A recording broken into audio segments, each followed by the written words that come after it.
ಕಾರ್ಯಕ್ರಮದಲ್ಲಿ ನಾವೆಲ್ಲರೂ ಕೂಡ ಪ್ರೀತಿಯಿಂದ ಗೌರವಿಸಿ ಅಭಿನಂದಿಸಿ ನಾವೆಲ್ಲರೂ ಕೂಡ ಅವರನ್ನ ಹರಿಸ್ತಾ ಇದ್ದೇವೆ. ಬರುವ ದಿನಗಳಲ್ಲಿ ಅವರ ಕಲಾ ಸೇವೆ ಹೀಗೆಯೇ ಕೂಡ ಮುಂದುವರೆಯಲಿ. ಕಲಾದೇವಿ ಅವರನ್ನ ಅಪ್ಪಿಕೊಂಡಿದ್ದಾಳೆ, ಅವರನ್ನ ಒಪ್ಪಿಕೊಂಡಿದ್ದಾಳೆ. ಅದೇ ರೀತಿಯೇ ಅವರು ಗೌರವಿಸಿ ಮತ್ತೊಂದಿಷ್ಟು ಕಲೆಯನ್ನ ಈ ನಾಡಿಗೆ ಅವರು ಅರ್ಪಿಸ್ತಾರೆ ಅಂತಕ್ಕಂಥ ಆಶಯವನ್ನು ನಾವು ಹರಿಸ್ತಾ ಇದ್ದೇವೆ. ನಮಗೆ ಮತ್ತೊಮ್ಮೆ ಅಭಿನಂದನೆಗಳು ಸರ್.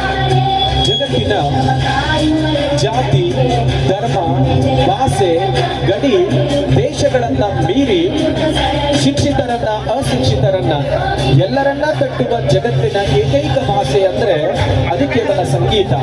ಅಂತಹ ಸಂಗೀತ ಕ್ಷೇತ್ರದ ಪ್ರತಿಭೆ ಶ್ರೀಯುತ ಗುರುರಾಜ್ ಹೊಸಕೋಟೆ ಸರ್ ಅವರಾದ್ರೆ ಆ ಪ್ರತಿಭೆಯವರು ಇನ್ನೊಂದು ಸಂಗೀತ ಕ್ಷೇತ್ರದ ಪ್ರತಿಭೆಯನ್ನ ಅವರು ಗೌರವಿಸಿ ಸಂಚರಿಸ್ತಾ ಇದ್ದಾರೆ, ಪ್ರೇರಣೆಯನ್ನ ನೀಡುತ್ತಾ ಇದ್ದಾರೆ. As we all know, music is a medicine for the